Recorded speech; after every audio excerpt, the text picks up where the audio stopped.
Hello, friends, and welcome to today's live level up conversation. Whether you're joining me live or catching me on replay, let's get started. Welcome to Level Up with Winnie Sun.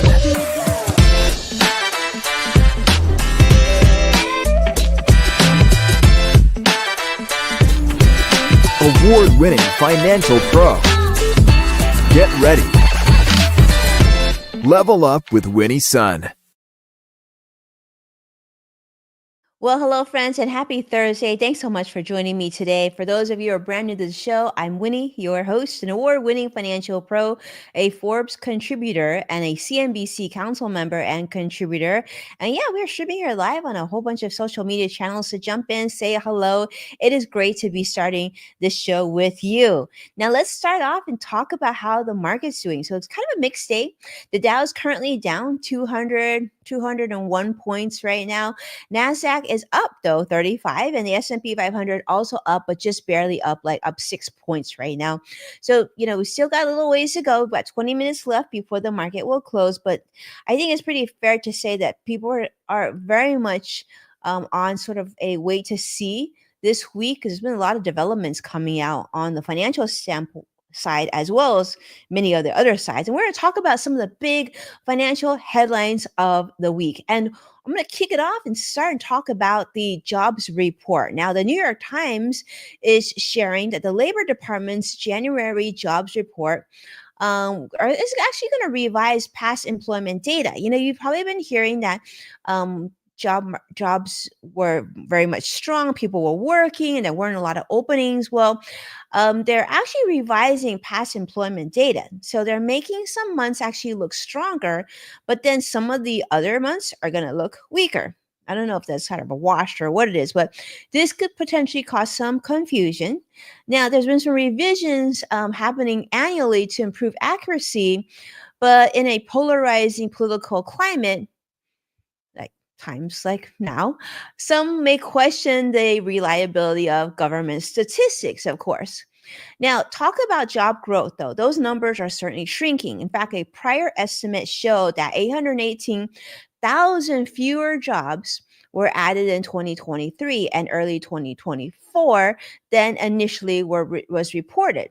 But Friday's update will likely confirm or adjust that, making the biggest downward revision since the year 2009. So labor force estimates are going to be skewed due to the new Census Bureau population estimates. That's going to change as well. So we'll have to see how it unfolds. But I think the net is, if you have a job, you're probably, hopefully, happy that you do have a job. And if you're in transition, hopefully it'll be a very short amount of time before you get hired at that next job so you can bring in income again, right? But either way, change is happening with job data. That's the net of the story. Now, another thing that I want to talk to you about is something you've probably heard about quite a bit if you follow financial news, and that's regarding artificial intelligence, and namely a company called Deepseek. Now, Deepseek is sort of unique, but we're going to talk about that. The World Economic Forum has just shared an article this week, Charlotte Edmond penning that, talking about how DeepSeek has now surpassed ChatGPT in popularity in just a short amount of time. In fact, the Chinese AI model has become the most downloaded free app on the Apple Store here in the United States, which signals a major industry shift.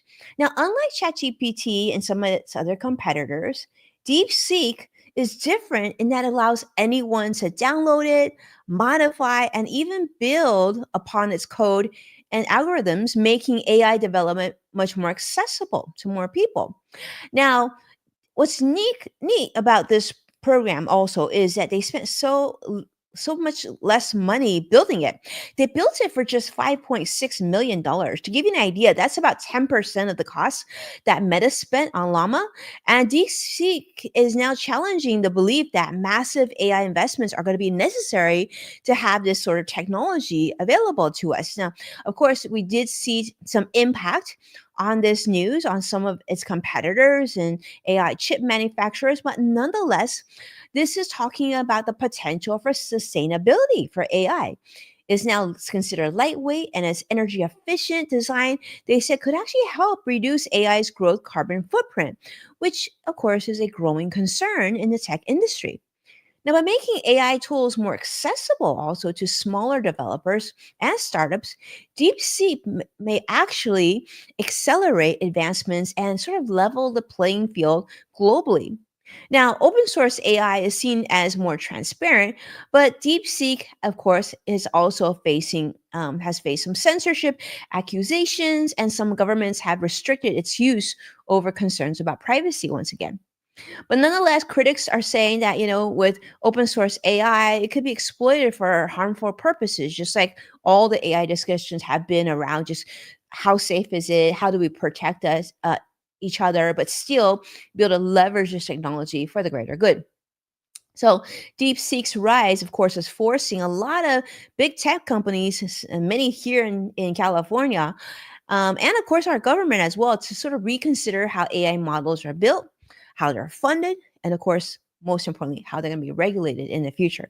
So we'll see how that unfolds. But I thought I'd share with you that information because I do think there's been a lot of talk about DeepSeek, and I think that not everybody completely understands their business model and the way what makes it unique compared to some of the other AI tools and companies investing in AI, and why all of a sudden the hype on DeepSeek, right? Now, speaking of changes, I also want to talk about many changes that if you've been reading the news or watching the news, you might just feel like information overload because if you feel that way, you're probably not alone. I certainly have felt that way. And a lot of people I've been talking about just feel like it's just so much information so quickly and they can't decide whether it's a positive or a negative. It's just a lot. And speaking of changes, the Trump administration, of course, has introduced DOGE, right? The DOGE, which is, of course, led by the one and only Elon Musk. And, I just thought about like a couple years ago, I was saying on this show, it seems like we're always talking about Elon. Now we're always talking about Trump and Elon together.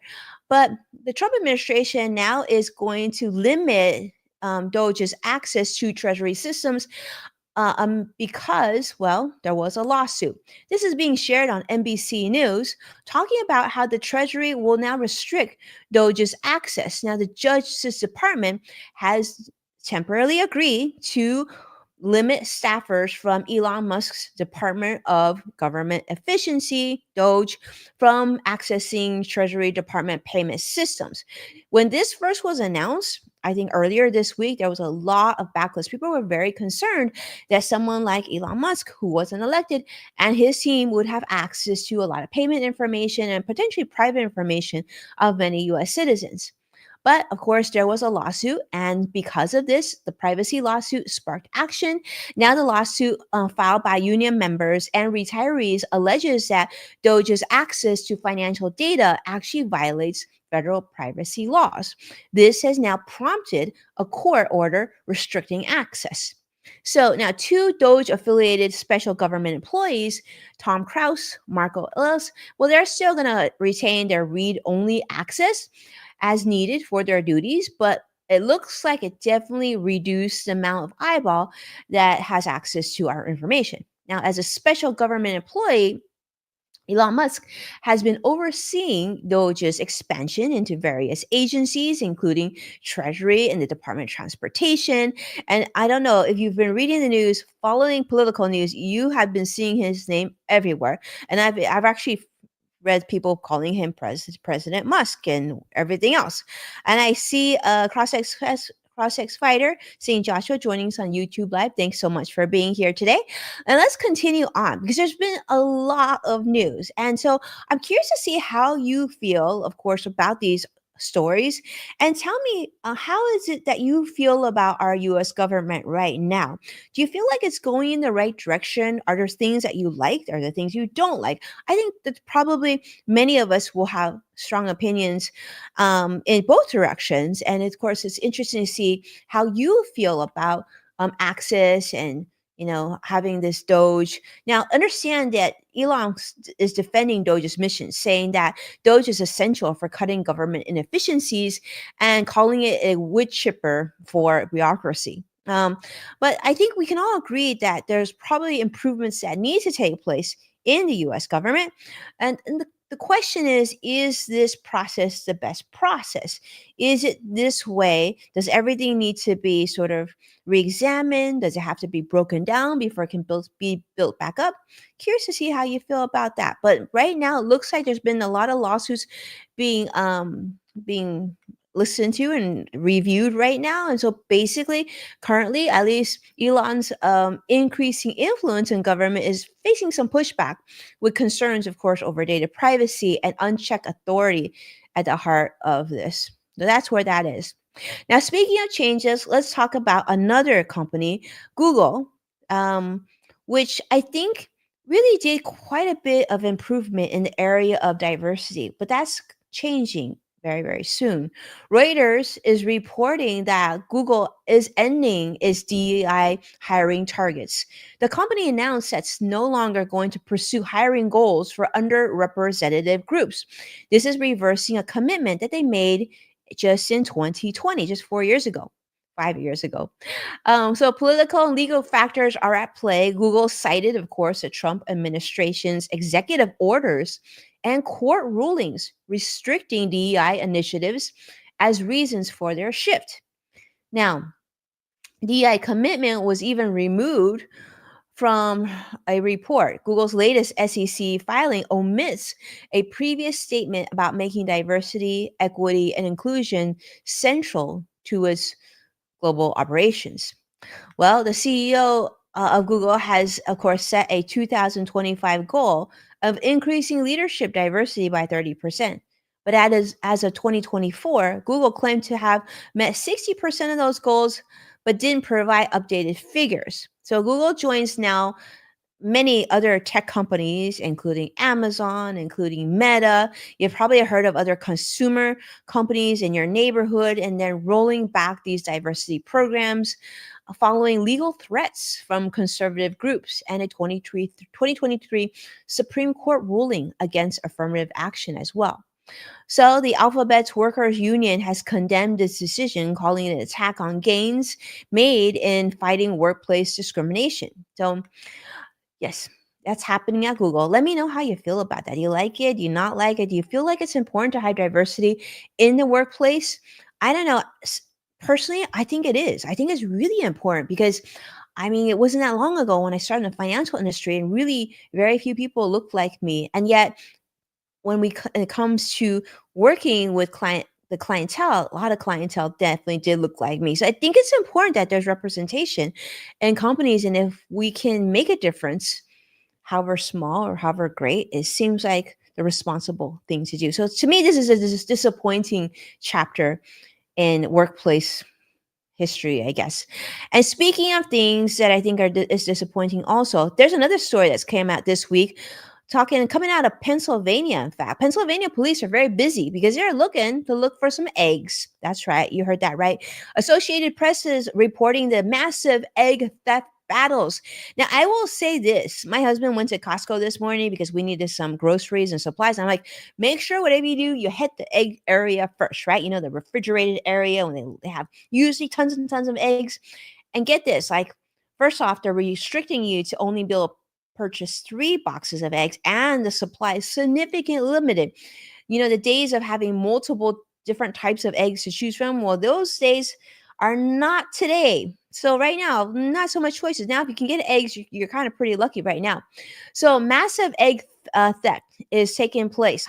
We're talking about 100,000 eggs valued at, get this, $40,000. That's a lot of street value for eggs. Were stolen from Pete and Gary's Organics distributor trailer in Pennsylvania. Now, police haven't identified any suspects. They're hoping that the community will come in with tips, surveillance footage, whatever they can come up with to possibly witness who stole the eggs.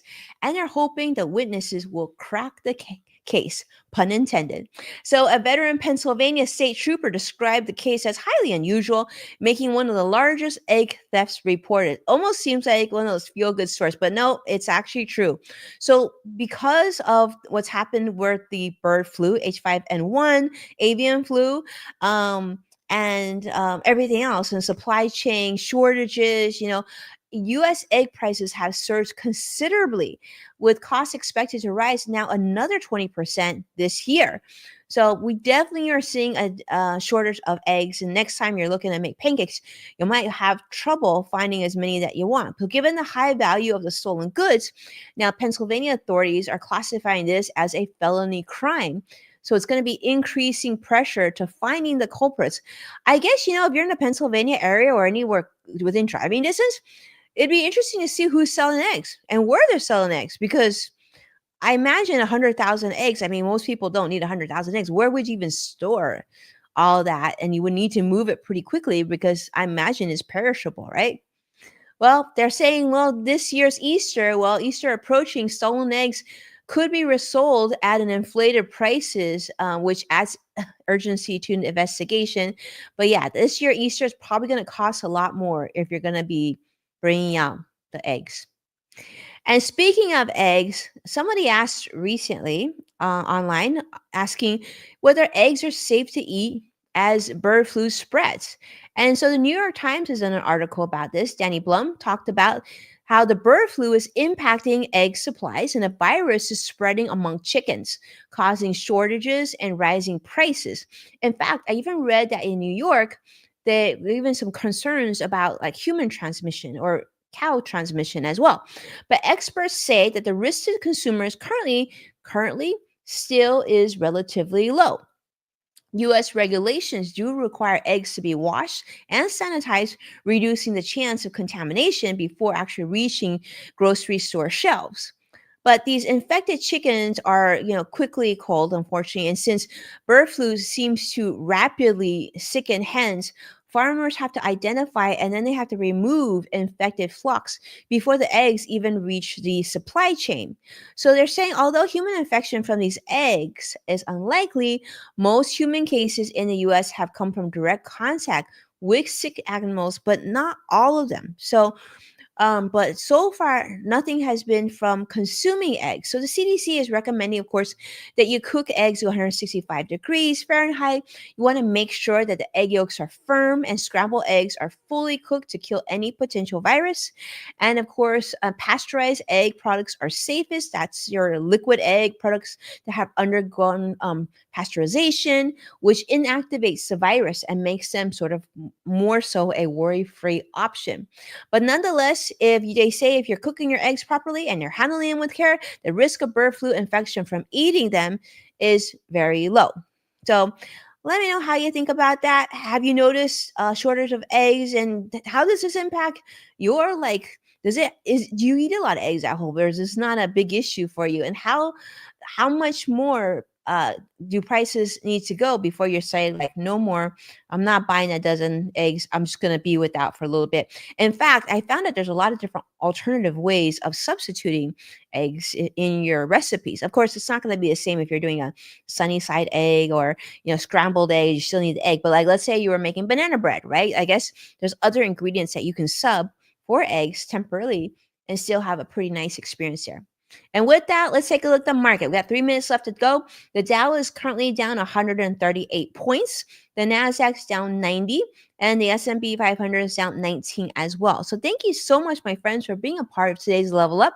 Do me a favor, hit that like and subscribe to stay updated on all the latest insights. And to watch past full episodes of Level Up, you can check out Amazon Fire, Samsung, LG, Roku, and some older episodes are on NASDAQ as well. And when sharing an episode online, thank you so much for tagging at Winnie Sun. I see Sadiq joining us. Thank you so much, Sadiq, for being here as well. Always appreciate you, Joshua, for making the time.